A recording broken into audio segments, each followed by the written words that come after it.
El contenido del siguiente programa es responsabilidad de sus realizadores.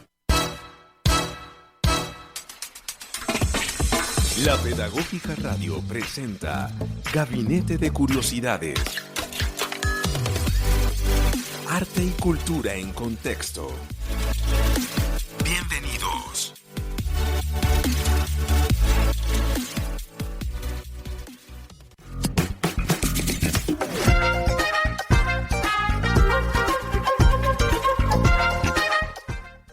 Hola, hola, bienvenidos una vez más a su Gabinete de Curiosidades, Artes y Cultura en Contexto. El programa de hoy se llama Reexistencias Visuales, Cuerpos, Imágenes y Memorias que Resisten. Bueno, un poco haciendo la introducción a nuestro programa de hoy, recientemente pasó la Filbo 2025 y la universidad y nuestra facultad pues tuvo algunos lanzamientos, algunos libros que se lanzaron y uno de ellos pues tenemos a dos de invitados a propósito de uno de esos lanzamientos sobre el libro Estéticas de la Reexistencia, la fuerza que mueve las cosas, una obra que explora el papel del arte en contextos de conflicto y memoria y resistencia. Bueno, este programa intenta profundizar un poco en cómo las prácticas artísticas y la educación contribuyen a visibilizar subjetividades silenciadas, resignificar territorios marcados por la violencia y generar procesos pedagógicos críticos. En el libro pues, se abordan temas como la estetización del dolor, el cuerpo como imagen pública y el arte como lenguaje de agenciamiento político. En ese caso pues tenemos a dos de los autores del libro, Luis Gabriel Duquino y Laura Duplat. Ese es nuestro programa de hoy, así que no se muevan y quédense atentos a este programa. Bueno, como siempre me acompaña Santiago Valderrama y quien les habla, Elkin Hidárraga. Hola, Santiago. Hola Elkin, y bueno, bienvenidas y bienvenidos todos nuestros oyentes a este nuevo programa. Como lo decía ahorita Elkin, estamos muy contentos de contar aquí hoy con nuestras invitadas. Tenemos hoy entonces a Luis Gabriel Duquino Rojas, es arquitecto con profundización en urbanismo de la Universidad Nacional de Colombia, magíster en geografía con énfasis en ordenamiento territorial, doctor en geografía, estudios de programa en geografía del Instituto Geográfico Agustín Codazzi, docente investigador de ciencias sociales con trabajo investigativo en geografía urbana, planeación y ordenamiento territorial en la relación sociedad y territorio y movimientos sociales. También ha trabajado en investigaciones con comunidades y pueblos ancestrales, en procesos de colabor, reexistencia territorial y diálogos de saberes. Es un líder de investigación en diversas facultades de artes y arquitectura de Bogotá, editor académico de libros de la revista Pensamiento, Palabra y Obra de la Facultad de Bellas Artes de la Universidad Nacional. Entonces, bueno, tenemos un gusto tenerte hoy aquí. Y también está la profesora Laura Duplat, que ya nos ha acompañado en algunas ocasiones aquí en el programa. Ella es magíster en educación en estudios sociales y licenciada en artes visuales por la Universidad Pedagógica Nacional. Docente universitaria e investigadora en los campos de memoria, género, cultura visual, pedagogías de la paz y enfoques decoloniales. Ella también hace parte del proyecto Arte y Formación para la Paz y del Centro de Educación para la Paz, la Memoria y los Derechos Humanos, CEPAZ. Su trabajo en el libro Estéticas de la Reexistencia aborda las desapariciones forzadas y la construcción de memoria a través de las imágenes públicas, resaltando el papel de los cuerpos feminizados y silenciados en las luchas por la visibilidad y la dignidad. Bueno, y un saludo como siempre a la mesa de trabajo y equipo técnico, en el máster Mario Enríquez, en la producción sonora Yolanda Barrantes y Diana Torres, en imagen y redes Laura Chávez y en la dirección Alejandro Sepúlveda. Bueno, entonces bienvenidas y bienvenidos a nuestro programa, Laura y Luis Gabriel. ¿Cómo están? Bien, muchas gracias. Qué alegría volver a este programa. Hola, muchas gracias por la invitación y qué bueno estar aquí compartiendo este espacio. Bueno, entonces ahorita le damos entrada a nuestra sección Disputas de la Mirada.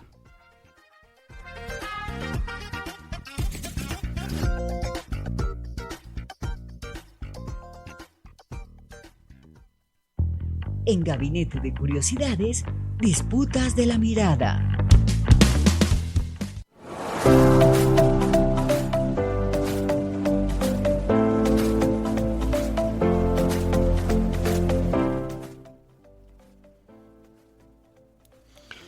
Bueno, entonces hoy vamos a trabajar conversar más bien alrededor de este libro que nos traen hoy Laura y Luis Gabriel, Estéticas de la Reexistencia, la fuerza que mueve las cosas, que es una obra colectiva que reúne reflexiones y experiencias en torno al papel del arte en contextos de conflicto.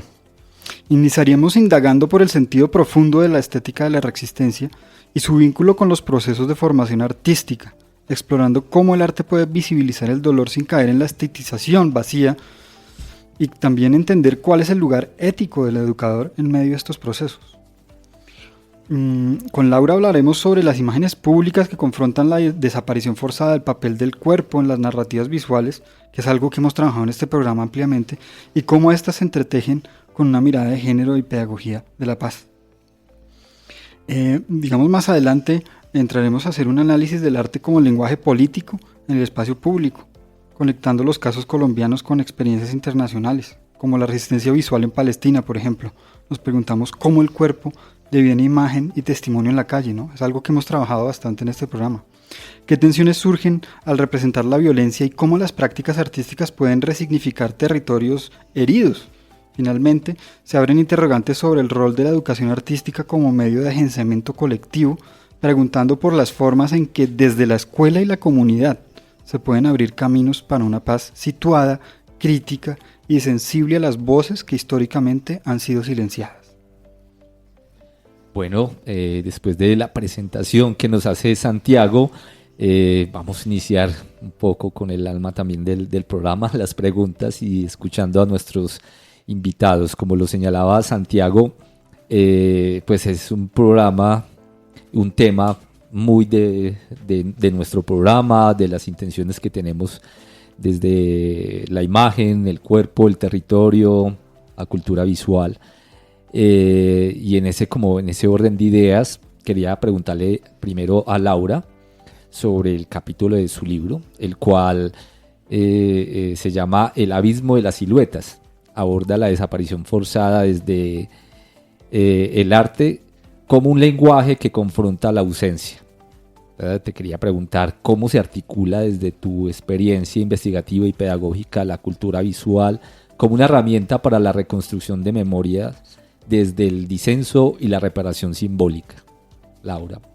Bueno, muchas gracias. Estamos muy contentos con los autores y las autoras del libro de haber podido, después de muchos años, porque fue un trabajo de más o menos 3-4 años intentando construir ya el documento final, que además es producto de un trabajo colectivo con la profesora Leida Gutiérrez, con Paola Costa, con el profesor Andrés Fonseca y con el profesor Rodolfo Lozada, que son también autores en los otros capítulos, y bueno, el profesor Luis y yo que estamos hoy aquí acompañándoles.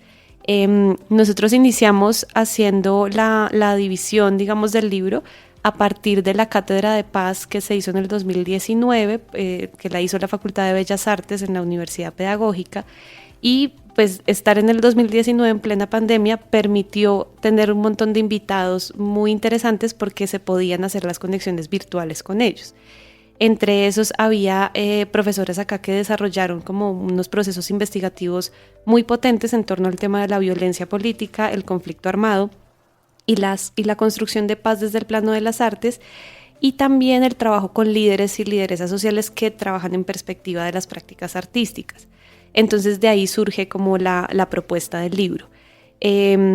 Cada uno tenía a cargo 2 capítulos, el del abismo de las siluetas es uno de ellos, y el tema grande que trabaja es el crimen de Estado, que son las ejecuciones extrajudiciales, que tienen muchos nombres, pero en realidad son un crimen atroz del Estado colombiano contra la población civil. Y yo quisiera, como para introducir el tema, leerles un pedacito de una parte que está en el libro, citada de la Comisión de la Verdad. Entonces ellos, para describir las ejecuciones, dicen que se trata de asesinato de ciudadanos de origen campesino en los cuales se identificaron algún tipo de vulnerabilidad, especialmente pobreza y falta de profesionalismo que los hacía presa perfecta para el objetivo planeado. A través de figuras de redes de cooperantes e informantes conectados o coaccionados y retenes ilegales diseñados para ese plan criminal, luego, ante las denuncias de las poblaciones, se hicieron alianzas con terceros, civiles y bandas criminales para reducir jóvenes que fueron trasladados a los lugares de conflicto escogidos por el Ejército Nacional para la realización de falsos combates. Parto con esto porque el capítulo habla de uno de los hechos más crueles y atroces que hemos vivido en el marco del conflicto armado, que son las ejecuciones, el asesinato de 6.402 jóvenes, que sigue siendo un subregistro en comparación con lo que dicen también las cifras de las organizaciones sociales e internacionales. Y en ese marco, en Bogotá aparecen 6.402 siluetas en el piso, que seguramente quienes nos escuchan las habrán visto, siluetas contorneadas en blanco, que empiezan a habitar algunas zonas de la ciudad. Esas siluetas nos muestran los cuerpos ausentes. Entonces ahí hay una cosa muy potente que hace Circo al Paro, que es el colectivo que trabaja con Mafapo cuando construyen las siluetas, y es pensar cómo las artes hacen archivo, pero son archivos vivos, porque son archivos que se encarnan en el cuerpo, en el espacio y en nuestro cotidiano, ¿no? No es un archivo que está en un anaquel, sino que nos lo encontramos cuando vamos caminando por las calles y nos genera preguntas de por qué semejante sistematicidad, porque con 6.402 siluetas podemos llenar, por ejemplo, el camino desde la Plaza de Bolívar hasta la Universidad Pedagógica, que son cuadras y cuadras de personas asesinadas que están pintadas en siluetas. Entonces, a partir de esos ejercicios de escucha sobre la Cátedra de Paz, sobre, digamos, como las reflexiones en torno a este tema, yo me preguntaba qué es la silueta, si la silueta es el contorno o la silueta es el fondo que queda en el centro de la figura, si uno lo piensa como más desde el análisis, digamos, semiótico de esa composición. Hay un fondo figura que se construye ahí. Y silueta viene de la palabra silueta, que viene pues del francés y que significa abismo, profundo. Entonces, pues parte como del desarrollo del capítulo es pensar qué es el abismo profundo en esas siluetas para una sociedad como la nuestra, ¿no? Y es ir a mirarnos a nosotros mismos y ver cuál fue esa grieta profunda que nos dejó semejante atrocidad como son los falsos positivos o ejecuciones extrajudiciales. Entonces habla un poco de eso, la propuesta del capítulo, porque desde las prácticas artísticas sí hay otras maneras de asumir esos archivos para que no queden en anaqueles y se vuelvan historia pública, que es lo que termina, digamos, pasando con eso. Gracias, Laura, qué interesante. Yo creo que eso se ancla mucho a temas que hemos trabajado y yo me he puesto como la tarea de repetir en todos los programas el tema del vacío, ¿sí? Uh-huh. Precisamente como una forma, un ejercicio de la crueldad, de hacer visible la crueldad, porque la crueldad como forma de gobierno pues es una estructura que funciona es haciéndose visible, mostrándose. Claro. Y en Colombia eso ha operado a través del silencio, de la pared blanca, ¿no? De tapar. Entonces aparece la silueta como una figura, pero que nos resalta y nos recuerda, obviamente, ese vacío, pero lo hace visible, ¿sí? Porque no hay nada más cruel que decir te pueden desaparecer y no pasa nada. Aquí te muestra y te dice, aquí hubo alguien, ¿sí? Este cuerpo ya no está. Pero bueno, entonces estas imágenes, ya no me voy a extender ahí, la idea es oírlos a ustedes. Pero entonces, este tipo de imágenes en cierta manera devuelven agencia, ¿no? A todas estas comunidades y a todas estas subjetividades que han sido invisibilizadas, desaparecidas, silenciadas. Y en el libro parece como señalado, ¿no? Que a través de lo estético se puede devolver o puede reaparecer o reexistir un agenciamiento para las comunidades que han vivido estos procesos. Para todos, todas en realidad. Entonces, esta pregunta iba para Luis Gabriel, como ¿tú cómo ves eso? ¿Cómo operan y cómo se construyen estos agenciamientos, estas estéticas? ¿Y qué papel tendría el educador allí, en eso?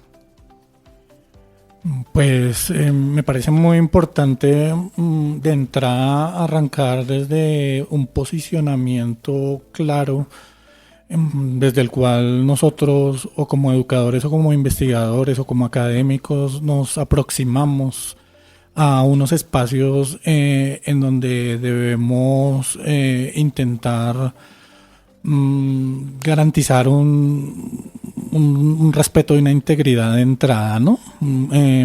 Porque son espacios en donde los movimientos sociales, los pueblos en reexistencia, los pueblos en lucha, vienen construyendo, vienen poniendo completamente el pecho y la vida en estas luchas. Y tenemos que respetar un poco la aproximación desde la cual nosotros como educadores, como investigadores, como académicos llegamos a estos espacios en donde digamos lo vital, y yo creo que lo que acompaña a muchos de nosotros que estamos interesados en acercarnos a esta clase de luchas de los movimientos, lo que acompaña es ese deseo por poder vencer en alguna medida los procesos de invisibilización y los procesos de ausencia tan fuertes e intensos que desde el mismo pensamiento ortodoxo, tradicional, moderno occidental se ha instituido sobre estos espacios de acción. En esa medida, el investigador, el educador, se convierte en un, digamos que, en una persona que comparte, se alinea con ese sentir, con ese sentido de lucha, y busca hacer una traducción de lo que se produce en esos espacios en todo nivel, porque para mí es claro que se produce conocimiento, que se produce saber, que se produce estética y arte, y esa producción se puede llevar de manera digna y abierta a espacios más de carácter académico y de carácter investigativo. En ese sentido me parece muy importante, digamos, remarcar la idea de no hablar de resistencia como hasta hace algún tiempo veníamos hablando, sino hablar del término reexistencia, ¿no?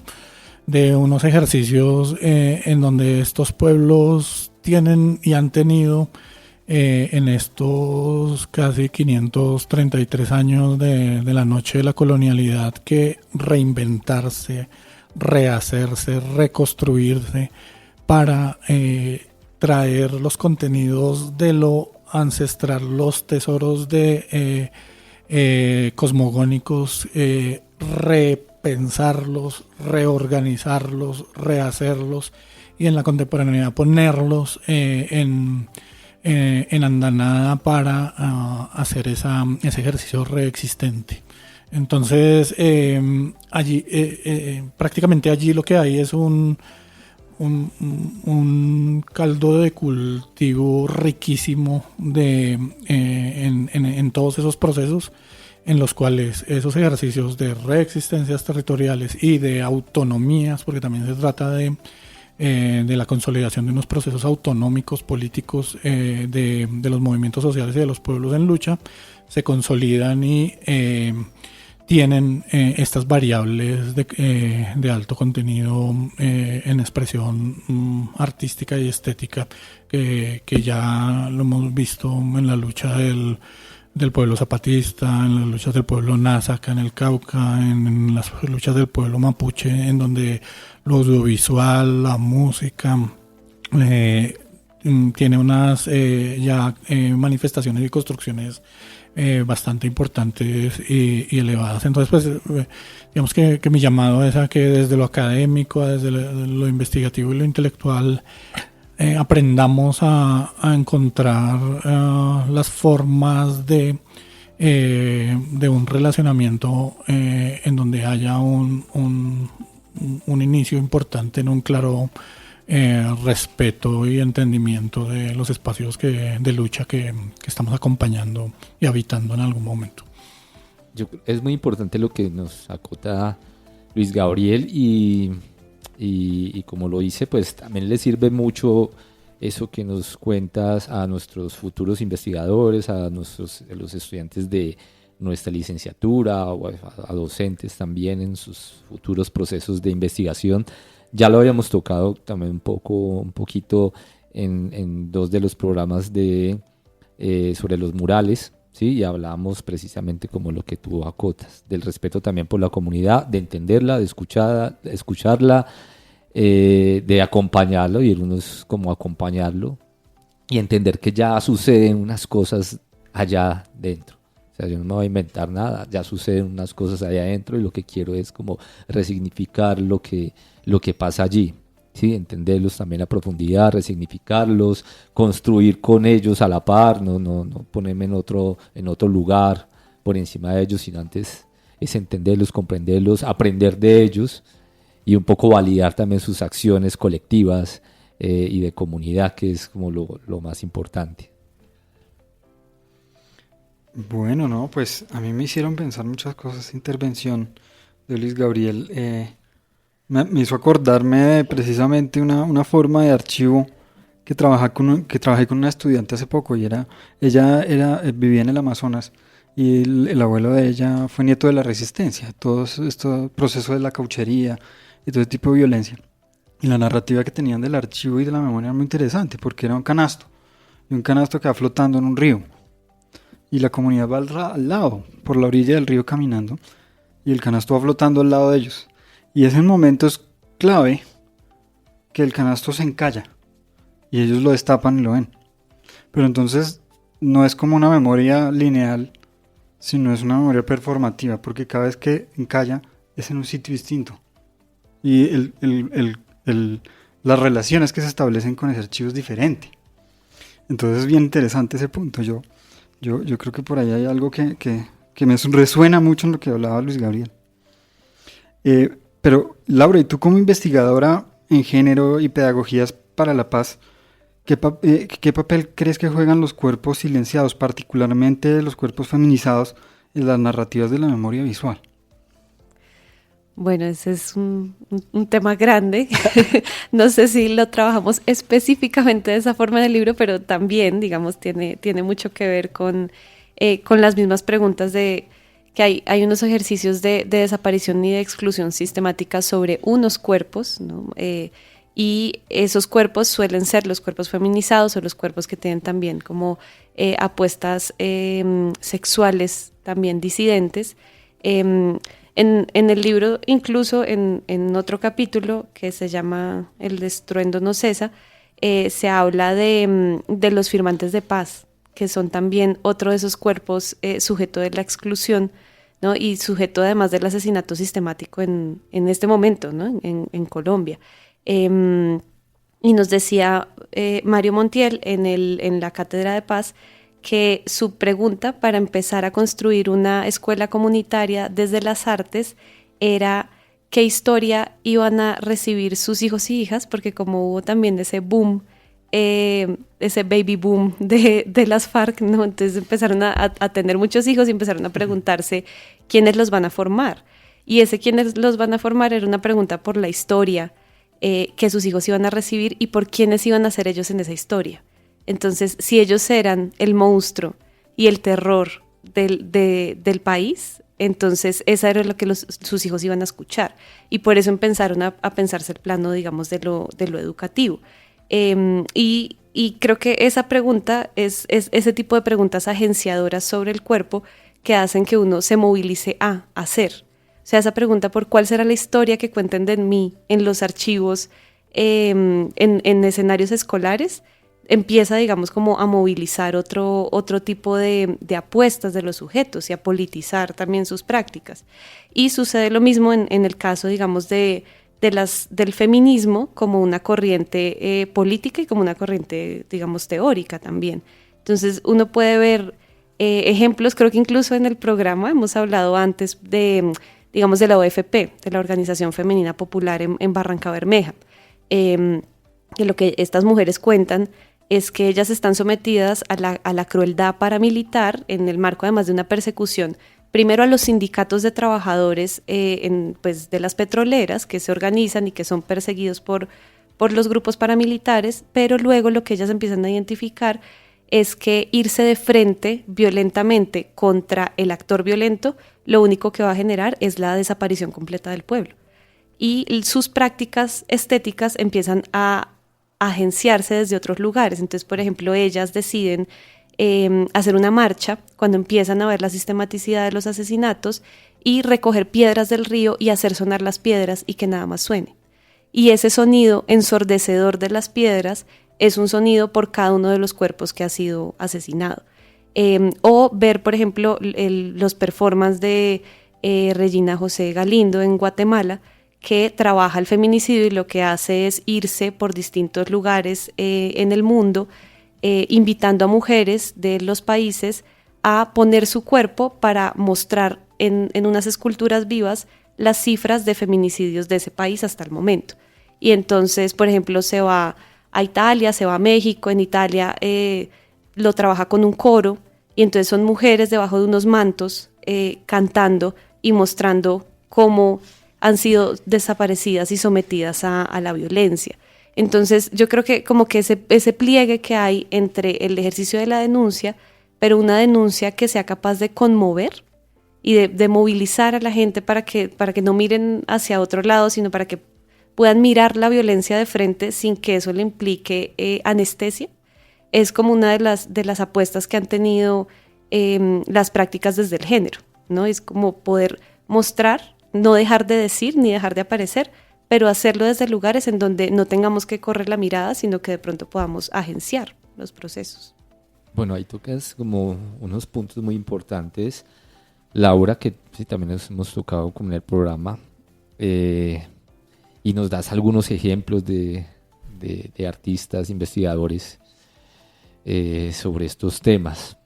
Pero también hemos pensado hasta qué punto podemos llegar, o quién le da voz quién le da el permiso a quién para hacerlo, y con qué, ¿sí? Con qué, o cómo lo hace también. Un poco retomando lo último que decía Luis Gabriel, es también pensar en términos, no sé, éticos, cómo evitar desde un enfoque pues que el arte de la resistencia se vuelva una forma más de consumo simbólico del sufrimiento ajeno, cómo evitar eso, o que se vuelva como el paisaje común también de muchos investigadores, porque en algún momento va a llegar a decir uno y dice, sí, es que nos están mostrando todo el tiempo lo mismo.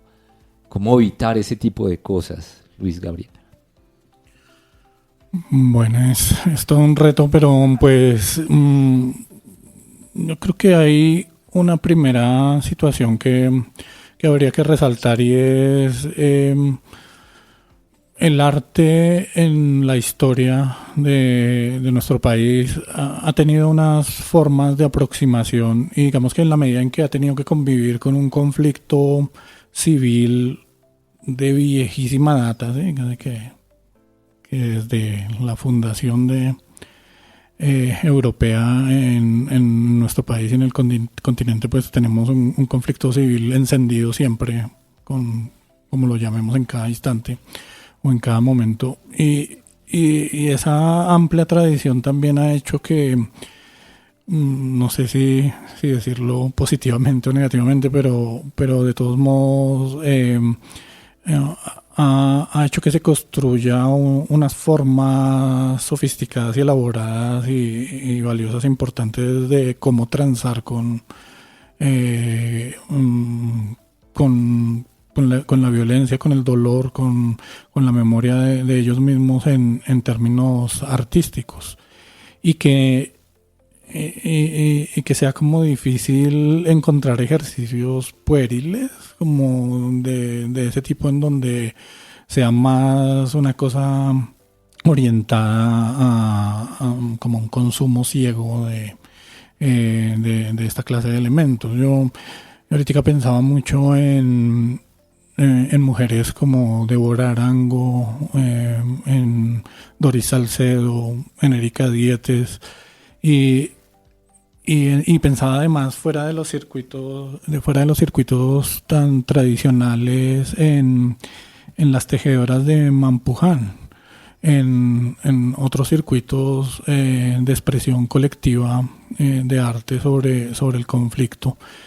Y lo que uno observa en esta clase de aproximaciones es una elaboración bien profunda, una reflexión bien sofisticada, que conecta con un cuidado muy grande, con la empatía, con el dolor del otro, con los actos de crueldad que están detrás de las cosas que se están expresando allí.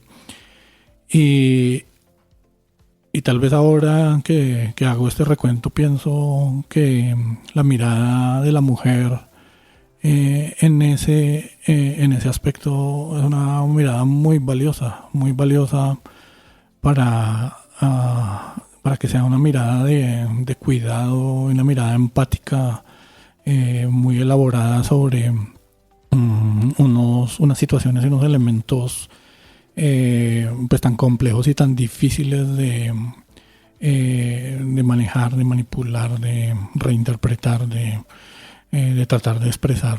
Entonces, y a lo largo del libro mismo uno se encuentra con muchos ejemplos de colectivas, de mujeres que están haciendo esos ejercicios. Entonces, pues por un lado está como esta tradición histórica de nuestra relación con la violencia como sociedad, y por otro lado está pues el valor de la mirada de la mujer desde el arte a la aproximación de todos estos conflictos y dolores y situaciones de violencia.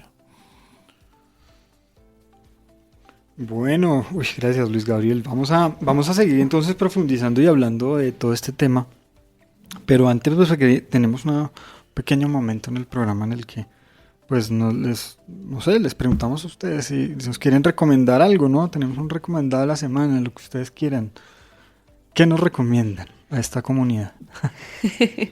Bueno, yo les quiero recomendar a una invitada muy especial que tuvimos en la cátedra de la maestría en Arte, Educación y Cultura, que es Juliet Morales. Ella es una artista, MISAC, que trabaja desde el performance y en este momento está exponiendo en el Mambo con otras dos artistas, una mujer trans y otra artista también de otro país, precisamente sobre estos temas que estamos hablando. Y cuando la invitamos nos decía Juliet que para ella era muy importante pensar que como que había un régimen visual que ya había representado a las comunidades indígenas desde unos lugares que generalmente eran lugares muy coloniales de la mirada, y que ella, cuando se había formado como artista, había pensado que ahora ella podía representarse a sí misma y que esa era parte, digamos, como de esa contribución a esa idea de soberanía visual que empezaba a suceder y que tiene que ver pues con lo que el profe Luis nos estaba diciendo de cómo uno empieza a identificar esas prácticas de agencia y que son prácticas muy dignas de la representación. Entonces yo les quiero invitar a que vayan al Mambo a ver esa exposición. Ok, entonces todos invitados al Mambo, Museo de Arte Moderno de Bogotá. Sí, bueno, y Luis Gabriel, ¿qué tienes para recomendarnos esta semana? Pues bueno, mi recomendación es un poquito más etérea, pero sí me gustaría invitar a los radioescuchas a que pensáramos que otro mundo distinto y otra forma de mundo es posible, y es posible ya. Que muchas de las cosas de las que se habla en la reexistencia de la autonomía no son utopías, son realidades, y por tanto la invitación es a buscar en los repositorios del zapatismo esa experiencia que hoy en día sigue andando de otros modos, se está teniendo que reorganizar por los intensos ataques paramilitares que está recibiendo en la actualidad, pero sigue en pie a los espacios de los loncos en el territorio mapuche, en el Gualmapú, la energía. Yo tuve la oportunidad de estar en este territorio y la energía de ese último bastión que nunca cayó ante la colonia española, ¿no? O sea, los mapuches nunca fueron colonizados y sentir esas tierras, esas fuerzas y esos seres es una cosa bien, bien impresionante. Y a nuestro pueblo NASA con el proceso de liberación de la madre tierra. Esos tres mundos son mundos reales, mundos posibles, mundos actuales, en donde las cosas no funcionan en la manera en que estamos acostumbrados y que plantean realidades alternativas reales que tienen asiento y actualidad. Esa sería mi invitación. Gracias, Luis Gabriel. Y bueno, ahorita ya encaminando un poco el programa hacia su cierre, vamos a nuestra sección Tensiones y Recorridos.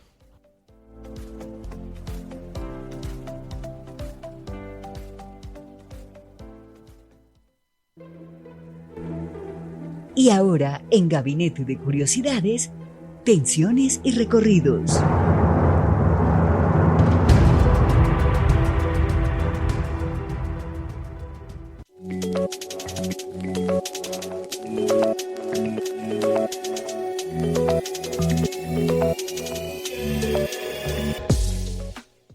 Bueno, entonces bienvenidas y bienvenidos a esta sección.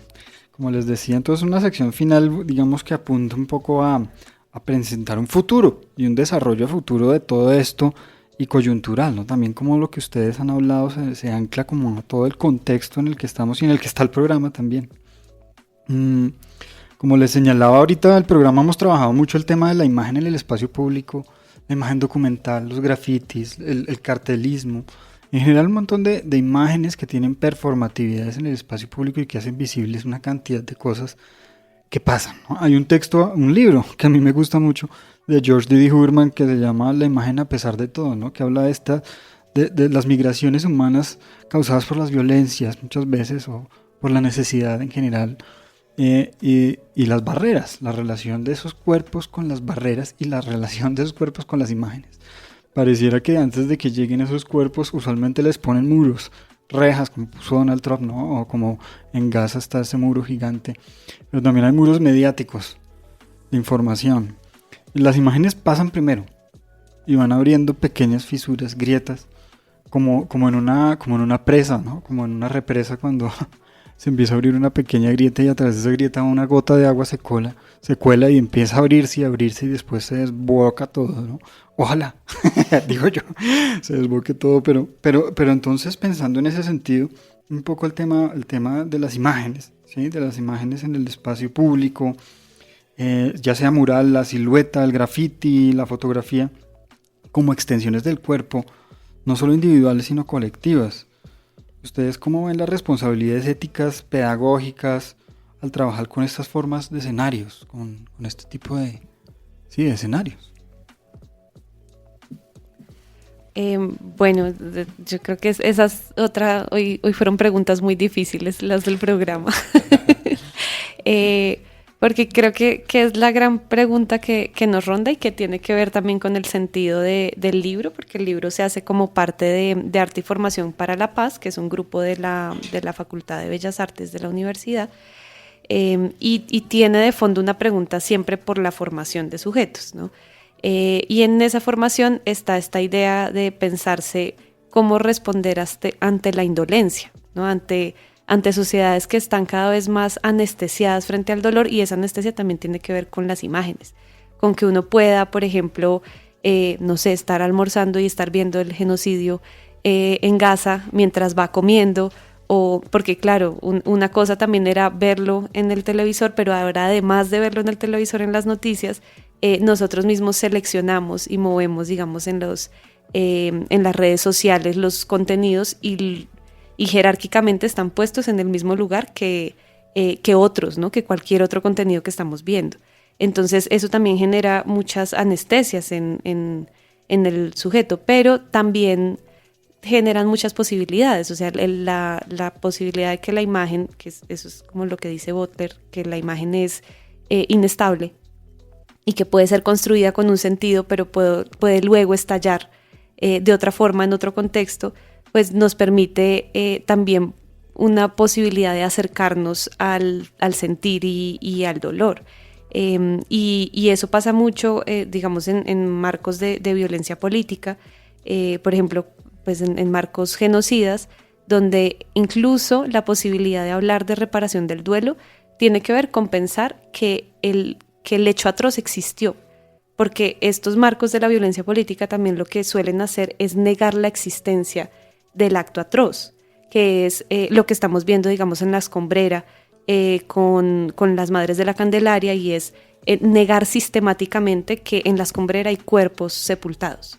Entonces, si yo ni siquiera puedo pensar que eso sucedió, no puedo elaborar ningún duelo sobre eso, porque no pasó.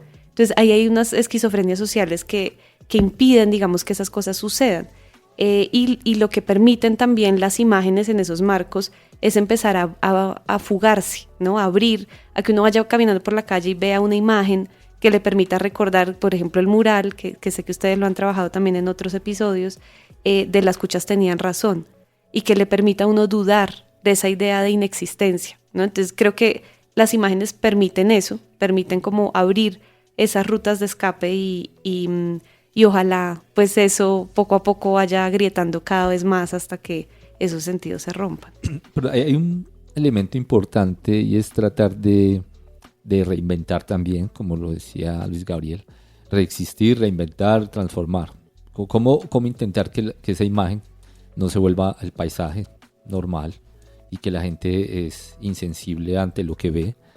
Yo creo que algo lo hablamos en el de Las Cuchas tenían razón, es que transformó lo que ya habíamos visto antes, y eso fue un boom también que volvió como a retomar muchas luchas que estaban ahí también como calmas, y se volvió la gente a molestar por algo, porque se reinventó, salió otra imagen. ¿Cómo tratar de reinventarnos también y tratar de volver a las personas sensibles también con la imagen, Luis Gabriel? Bueno, pues a mí me parece muy importante darle el lugar y el valor a los espacios de los movimientos sociales y de las luchas de reexistencia como espacios generadores tanto de conocimiento como de expresiones estéticas. Yo creo que es como un flujo contrario, ¿sí? Es el flujo desde lo que late en el núcleo de estas fuerzas, de estas luchas, que hacia afuera se manifiesta a través de unos ejercicios que allí se están dando de una construcción solidaria del conocimiento, ¿sí? Está solidariamente construyendo allí conocimiento, y de una construcción también solidaria de la estética, ¿sí? y de la práctica artística. Entonces, a mí me parece que es muy significativo poder comprender y poder ayudar a que esos flujos de información, de conocimiento, de saber, puedan tener cauces cada vez más amplios, ¿no? Cauces cada vez que lleguen a públicos más amplios, que toquen otra clase de espacios, que rompan las rutinas de las aulas, de las aulas de todos los niveles de la educación, desde lo básico, primario, hasta lo posgradual, que permitan entrar esa fuerza viva que construye en el hacer de un sentido político y en el hacer de un sentido práctico del ejercicio de unas formas de ver y de interactuar con el mundo que intentan realmente plantearnos algo distinto a la ciega sensación de que no hay otra cosa más que lo que nos ofrece el sistema contemporáneo de vida. Bueno, gracias a Luis Gabriel nuevamente, a Laura por haberlos acompañado. Bueno, no les habíamos preguntado ya para terminar, y esto como despedida, es dónde encontramos el libro, Estéticas de la Resistencia, la fuerza que mueve las cosas, dónde lo pueden encontrar o cuando... En el semáforo. Sí, la fotocopiadora. Sí. No, el libro lo encuentran en la editorial de la universidad y pronto también se va a publicar virtual, abierto, ¿cierto, profe? Sí, eso es lo que esperamos. Hay un muy bello espacio que ha sido recientemente inaugurado en el edificio acá enfrente de la sede de la 72, que está la librería. Entonces allí esperamos que pronto puedan adquirirlo. Por supuesto que sí, gracias por esa entrega y pues ese material que nos entregan a todos. Muy bonito y muy chévere, muy interesante. Y bueno, ojalá los tengamos de vuelta en el programa. Ay, sí. Sí, muchísimas gracias. Bueno, gracias por acompañarnos. Laura, Luis Gabriel, a Santiago, y esto fue Gabinete de Curiosidades, Artes y Cultura en Contexto.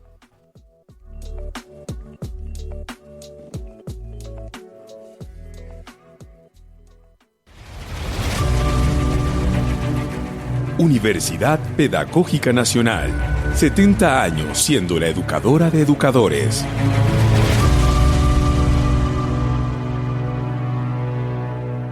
Este programa es parte de los contenidos educomunicativos de la Pedagógica Radio, disponibles para ti al aire y en formato podcast a través de radio.upn.edu.co. Quédate con las voces y los sonidos que enseñan de la Pedagógica Radio.